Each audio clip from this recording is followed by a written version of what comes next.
Bonjour à toutes, je suis Bérangère Brochet, expert comptable associée dans un cabinet qui s'appelle Sofeg à Caluire. À ce titre, je conseille des entreprises ayant toute forme d'activité depuis un certain nombre d'années. Bienvenue dans ce workshop qui est dédié à la création d'entreprises. L'objectif est de vous donner quelques pistes de réflexion si vous envisagez votre reconversion par la voie de l'entrepreneuriat.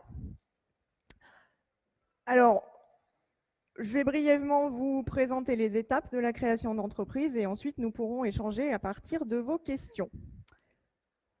La première étape de la création d'entreprise, bien entendu, ça va être de définir votre projet.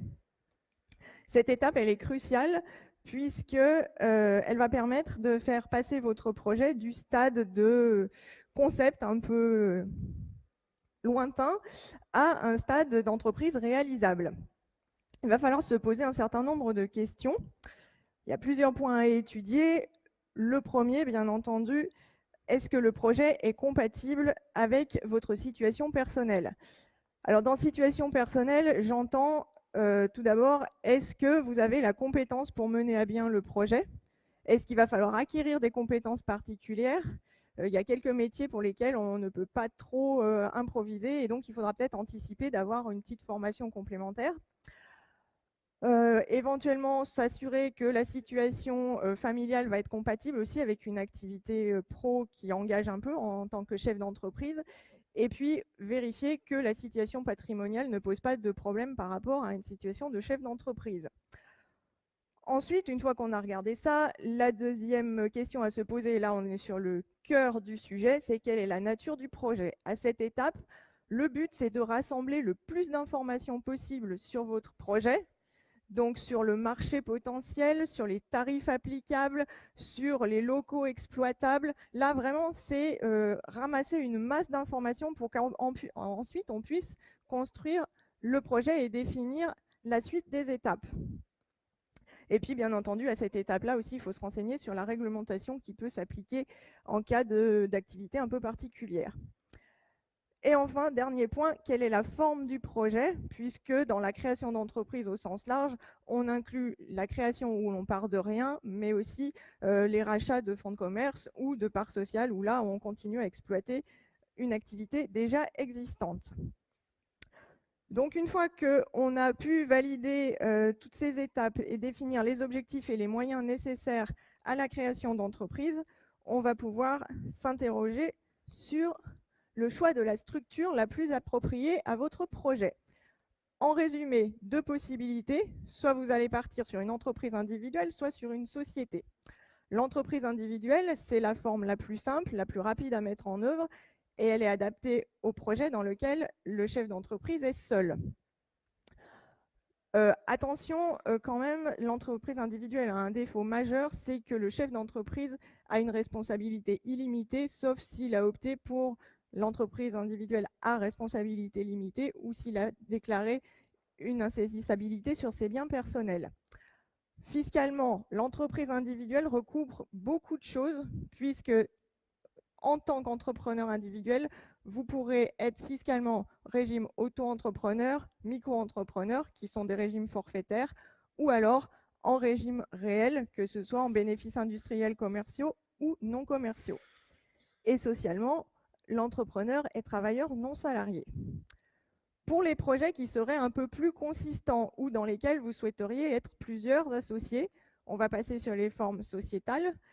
Donc là, vous entendrez parler régulièrement de SARL ou de SAS, qui sont les formes les plus classiques. Après, il y a quelques formes un peu plus marginales, société en nom collectif, société coopérative, etc., dont on parle en fonction des projets. Dans ce cas-là, la responsabilité est limitée aux apports, sauf caution particulière. Fiscalement, dans une société, on va avoir tendance à choisir l'impôt sur les sociétés, quelques cas d'options pour l'impôt sur le revenu. Et socialement, là, il y a des petites différences. Si vous êtes en SARL, en tant que gérant majoritaire, vous serez travailleur non salarié. Par contre, si vous êtes présidente de SAS, vous serez assimilé salarié. Donc, des petites choses un peu particulières à étudier. Là, j'insiste, le choix de la structure, c'est vraiment du cas par cas. On n'a pas de réponse toute faite. C'est vraiment, il va falloir faire des comparatifs pour vérifier que dans votre situation, c'est telle ou telle structure qui s'applique. J'entends souvent dire que pour démarrer, le régime de l'auto-entrepreneur, c'est parfait. Ça peut être vrai, mais ça peut aussi être très pénalisant en fonction de la structure réelle de votre activité. Ça peut vous coûter plus cher fiscalement, socialement. Donc, faites faire un comparatif, c'est important. Une fois qu'on a défini le projet, choisi une structure, on va pouvoir parler du financement. À cette étape-là, à partir de toutes les infos que vous avez glanées dans les précédentes étapes, on va construire des budgets prévisionnels. Ces budgets prévisionnels, ils comportent 3 documents. Tout d'abord, un compte de résultat prévisionnel qui, lui, a pour but de vérifier que l'activité est théoriquement rentable. Deuxième document, le plan de financement. Là, ça permet de voir quels sont les moyens financiers nécessaires et si c'est en adéquation avec vos possibilités. Et enfin, des états de trésorerie qui permettent de voir si la trésorerie dégagée, si la trésorerie dégagée par l'activité est suffisante sur plusieurs années. Une fois qu'on a établi les besoins, on va regarder ce qu'il est possible de faire en termes de financement par rapport personnel et par financement externe. J'ai tendance à dire que l'apport personnel, il est presque toujours impératif parce que la plupart des financeurs vont vous demander au minimum de pouvoir financer les frais d'acquisition, par exemple, si vous rachetez un fonds de commerce, voire jusqu'à 20 ou 30% du budget global. Au-delà de l'apport, des financements externes, que ce soit bancaires, que ce soit ce qui se développe un peu, les emprunts participatifs, et puis des moyens de financement qui sont un peu plus marginaux, mais qui peuvent être les primes suite à des concours, les subventions, les aides qui existent encore et qui ciblent certains publics spécialisés, et éventuellement des prêts d'honneur. Alors, je vous conseille de vous faire assister à cette étape, puisque là, le but, c'est quand même de valider la viabilité économique de votre projet et aussi de préparer les documents qui seront présentés à d'éventuels financeurs.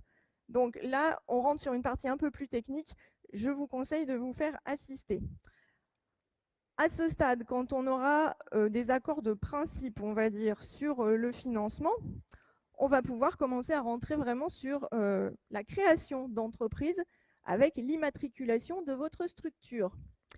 Alors, si vous avez choisi une entreprise individuelle, c'est très simple, puisque c'est une simple déclaration au centre de formalité des entreprises compétents, que ce soit la chambre de commerce, la chambre des métiers ou l'URSSAF selon l'activité.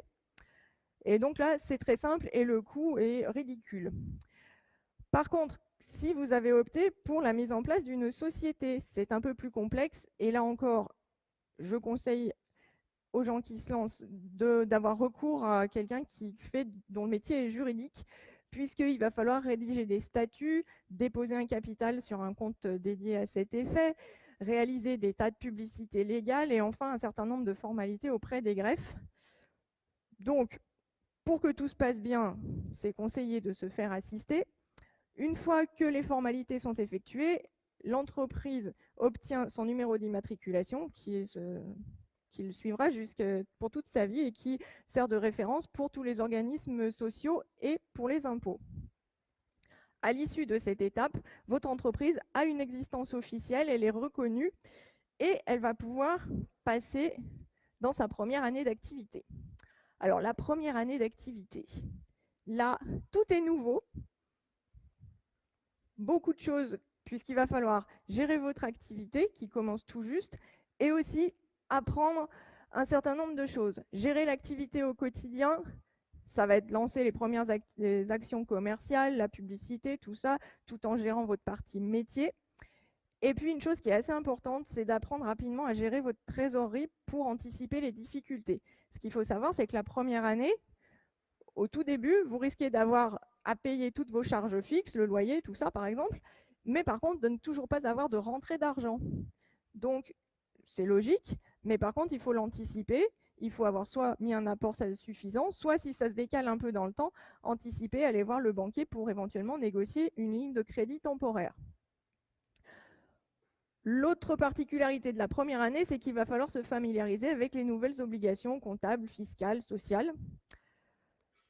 Respecter tout un tas de normes, vous verrez, il y a des tas de normes de facturation, d'encaissement, mais bon, il y a des gens qui sont là pour vous expliquer tout ça. Ensuite, il faudra conserver et classer tous les documents qui sont liés à votre activité et qui justifient des flux économiques pour pouvoir les transmettre à la personne qui fera votre comptabilité, vos déclarations de TVA et tout ça, et qui aura besoin de toutes ces informations. Un autre sujet, mais qui là ferait l'objet d'un chapitre à lui tout seul, c'est la gestion du personnel et la connaissance du droit du travail. Pareil, pendant la première année, ça peut être déstabilisant, mais ce sont des choses hyper importantes. Là encore, il y a des gens pour vous aider, vous n'êtes pas seul. Et enfin, à la fin de la première année, votre expert comptable va établir votre bilan, qui est relativement important la première année, puisqu'il permet de valider que les hypothèses qui ont été faites sont bonnes, que l'activité est rentable, qu'on est dans le cadre par rapport au prévisionnel. Donc, assez important, mais pas complètement significatif, puisqu'on dit qu'il faut entre 3 et 5 ans à une entreprise nouvelle pour se stabiliser et que l'on puisse donner un avis sur sa viabilité. Et puis donc, à partir de là, écoutez, c'est à vous de jouer. Donc, les étapes clés en résumé. Tout d'abord, définir le projet et rassembler le maximum d'informations possibles. Une fois que l'on a étudié tout ça, on peut choisir le statut juridique. Ensuite, en fonction des besoins, on analysera les financements possibles. Quand tout ça est bien calé, on passe à l'étape immatriculation de la structure qui donne vie à votre entreprise. Et enfin, vous pouvez la mettre en activité et exercer votre nouveau métier. J'insiste sur le fait qu'à chaque étape, il y a des professionnels qui peuvent vous aider. Je sais que ça fait une masse d'informations énorme. Ne vous inquiétez pas, je fais de l'accompagnement création depuis quand même longtemps. Voilà, ça se passe toujours bien, mais faites-vous aider. Tout seul, c'est un peu compliqué. Accompagné, normalement, tout se passe bien. Je vous remercie de votre attention sur cette première partie. Je sais que j'ai dit plein de choses, mais par contre, je n'ai pas dit la moitié de ce que je vous dirais si je vous rencontre pour une création. Et maintenant, écoutez, je suis à votre écoute pour toutes les questions qui vous sembleraient utiles.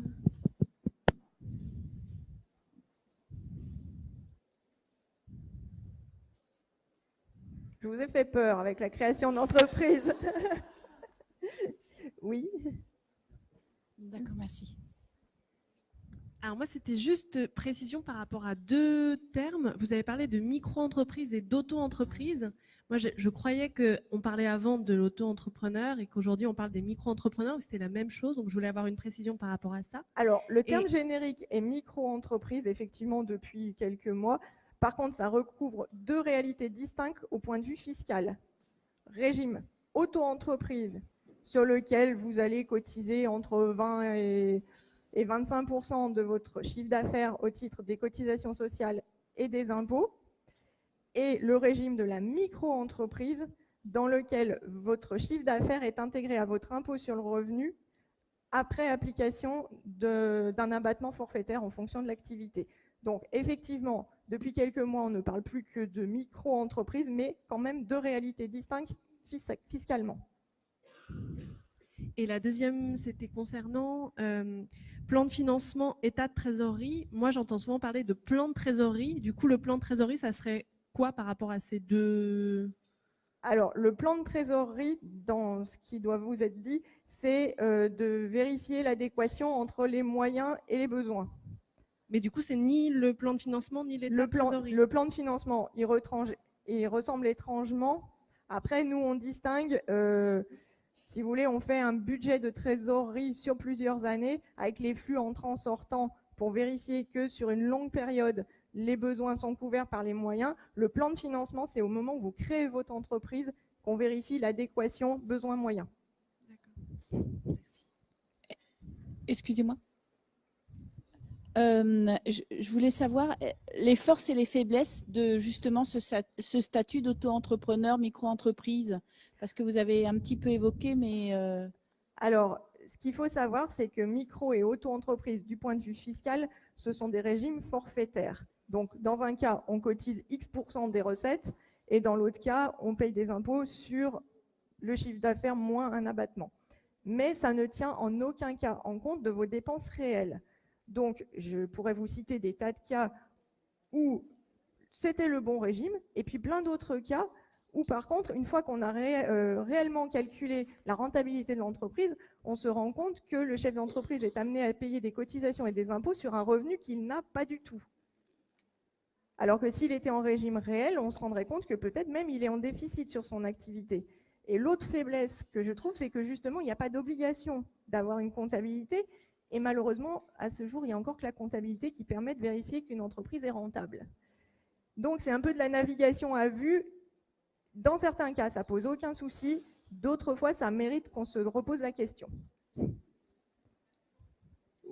Oui, s'il vous plaît, ça tourne également autour du même sujet de micro-entreprise, mais au niveau fiscal. Donc moi, je prends par exemple un exemple de plateforme d'e-learning. Oui.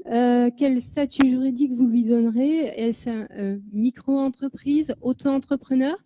Et deuxième question, sur le plan fiscal, s'il n'y a pas de chiffre d'affaires qui est ressorti la première année, comment on fait? Est-ce qu'on est imposé ou pas du tout la première année, justement? On n'impose pas? Est-ce que ça a changé ou pas? Parce que j'avais entendu parler un peu de ça. Sur les régimes forfaitaires, pas de chiffre d'affaires, pas d'impôt, pas de cotisation. Mais par contre, pas de cotisation, pas de protection sociale non plus. Et par contre, alors, par rapport à l'activité, j'ai de la peine à vous donner une réponse puisque ça va dépendre de vos charges réelles. Mais par contre, après, on pose des chiffres et là, à ce moment-là, oui, on peut donner une réponse. C'est ça, il faut arriver à poser des recettes, des charges et de voir ce qui est économiquement le plus intéressant. Oui. Bonjour. Moi, je suis co-créatrice d'un projet qui en est vraiment au tout début. Et avec ma future associée, on se posait la question, est-ce que c'est complètement farfelu de commencer à tester notre projet en se montant comme association? Comme association loi 1901, ouais. C'est ça votre sujet? Tant qu'on ne fait pas de rentrée d'argent, tant qu'on teste, on met en route notre projet, c'est juste pour avoir un statut et donner vie déjà à notre projet. Quand même, n'oubliez pas, c'est que ça n'a pas normalement pas de but lucratif, soit à être fiscalisé comme une entreprise, et que d'autre part, si vous voulez avoir un revenu dans une association, vous pourrez être salarié, mais vous ne serez pas membre du bureau. Vous ne pouvez pas être dirigeant et avoir un revenu dans une association. Donc, peut-être, mais attention, il y a des petites particularités. Merci. Quand même.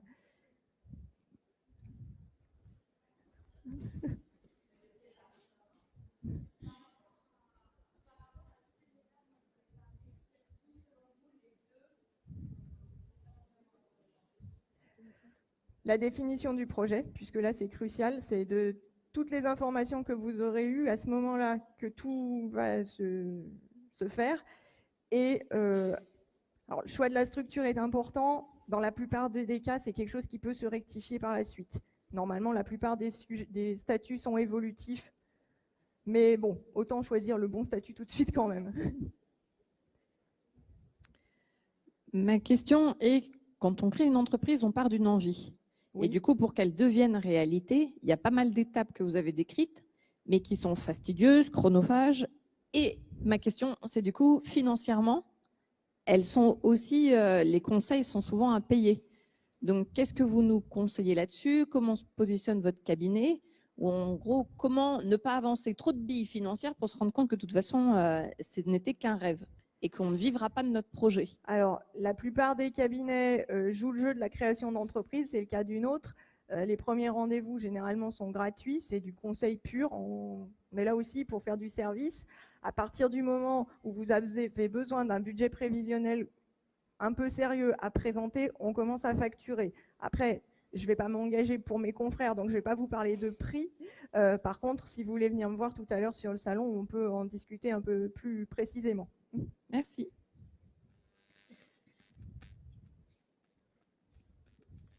Bonjour, moi j'ai déjà le régime de micro-entrepreneur et je voulais savoir du coup si jamais je décide de créer une société dans un autre domaine d'activité, est-ce qu'il faut que je redéclare un nouveau statut? Comment ça se passe? Si c'est une activité différente, oui, il faudra créer un autre statut, sachant qu'il y a certains statuts qui sont incompatibles avec la poursuite de votre statut d'auto ou micro-entrepreneur. D'accord. Donc, probablement, il y a une petite étude à faire en fonction de votre activité pour voir comment organiser tout ça. D'accord. Et qui peut m'aider du coup à faire ce choix? Pardon? Qui peut m'aider du coup à faire ce choix? Un expert comptable, par exemple. D'accord. Ok, merci.